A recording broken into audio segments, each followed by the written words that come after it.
Hey everyone, and welcome. During a time of spiritual reflection, a lot of us are searching for a bit more clarity, right? Well, today we're going to dive into some really timeless wisdom that acts as a kind of guide, not just for what we believe, but for how we actually see the world and even ourselves. So, let me ask you something right off the bat. Are you truly seeing clearly? It sounds like such a simple question, doesn't it? But, as we're about to find out, there is so much more to sight than just what our eyes can see. This question, well, it's really at the heart of everything we're talking about today. Okay, so here's the plan. I want you to think of it like we're climbing a ladder together. We're going to start at the bottom with the kind of sight we all get, and then we're going to climb up step by step through these different ways of seeing, from our bodies to our souls to our minds, and all the way to how we see each other. All right, let's jump right in with part one, beyond physical sight. This is where we'll lay the groundwork for, well, these three different levels of perception. Most of us, we just rely on what our eyes can see. And that makes total sense, right? If things get blurry, you go to the doctor, you get some glasses, and boom, everything's clear again. But that's really just the starting point. It's the very first rung on the ladder. Real understanding, that starts when we admit that our physical eyes don't show us the whole picture. So, this ladder really maps out our whole journey. We start at step one, physical sight.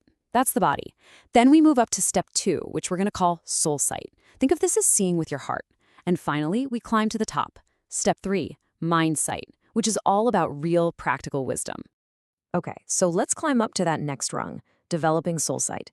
Now, this is where it gets really interesting, because we're talking about seeing the unseen, all those things that have a massive impact on our daily lives, but that you just can't perceive with your physical eyes. So what is soul sight exactly? Well, you can think of it like a kind of spiritual gut feeling, or intuition. It's that ability to look at a situation or even a person and get a sense of what's really happening under the surface. It helps you recognize deception, understand the true consequences of your actions, and just navigate the world with a little more care.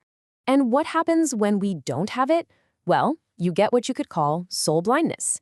And these examples, they're probably painfully familiar to some of us. You lend money to a friend, and poof, it's gone. Maybe the friendship, too. You put your house up as collateral for something, and you lose it. You trust someone who is absolutely planning to hurt you.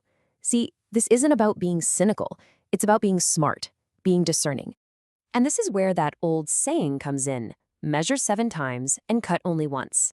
It's not just for building a cabinet, right? It perfectly illustrates what soul sight is. It's that spiritual act of measuring a situation, looking at it from every angle, before you make your move, before you do something that you can't take back. All right, let's keep climbing. We're moving up to the third level, acquiring practical wisdom. This is the sight of the mind. And this is so crucial because it's way more than just being book smart or having a ton of information. I mean, think about it. We are flooded with information every single day. You can have all the degrees in the world and still lack wisdom. There's an old saying about someone having a lot of mind, but not all of it good. Real wisdom doesn't just come from books. It comes from experience, from skill, from knowledge that you've actually lived. Here's a great way to think about it. An inexperienced person can take some really expensive fabric and stitch a suit that just doesn't fit at all. But a wise tailor, they can just glance at it, take one measurement, and make something that fits perfectly. Or think about cooking. Someone can follow a fancy recipe with pricey ingredients and make a totally bland meal. But a wise cook can take a few simple things from the pantry and create something absolutely delicious. That's the difference we're talking about. So now we're getting to the point where all these levels of sight come together. It's not just about seeing clearly anymore. It's about using that clarity to actively guard your inner world, to protect your own peace. And the stakes here are really high. An unguarded mind, it can so easily spiral into panic or depression and get tricked by all sorts of deception. But a guarded mind, one that you intentionally protect, that becomes your fortress. That's where you find true peace. Okay, so how do we actually do that? Well, here are some really practical tools for your toolkit. First, guard your words. Keep your plans to yourself until they're actually done. Second, guard your home. Your home should be your sanctuary, not a public space for just anyone. And third, guard your ears. Just turn away from pointless gossip and all that negativity. It doesn't help anyone. Let's explore this a bit more. I want to share a little story with you that shows just how fragile our peace is and how easily it can be destroyed by deception when we let our guard down. Okay, picture this. There are two blind men. They've been best friends for 20 years, sharing everything they have in complete peace. Then one day, a stranger comes along, a real troublemaker, and secretly slips what feels like a gold coin into one man's hand and whispers, "Here, share this with him." But here's the twist. The troublemaker only pretended to give him a coin. So the first man immediately asks the second for his half. The second says, "What are you talking about? I don't have anything." Decades of trust just evaporate in an instant. They start accusing each other, and their friendship ends in a violent fight.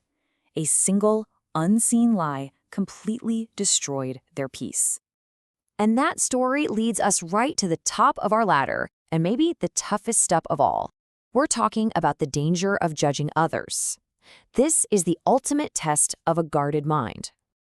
Let me tell you another story. It's about a devout monk who started passing judgment on another brother in his community, a guy who is known for, well, messing up a lot. So this monk, feeling pretty self-righteous, he just flat out declares, "You know what? I do not believe a man like that can be saved." Just like that. And in that exact moment, a holy vision appears right in front of him. And the vision asks this incredibly powerful question. Have you ever carried his sins for him? The monk was just floored. What could he possibly say to that? And that's really what this whole journey is about.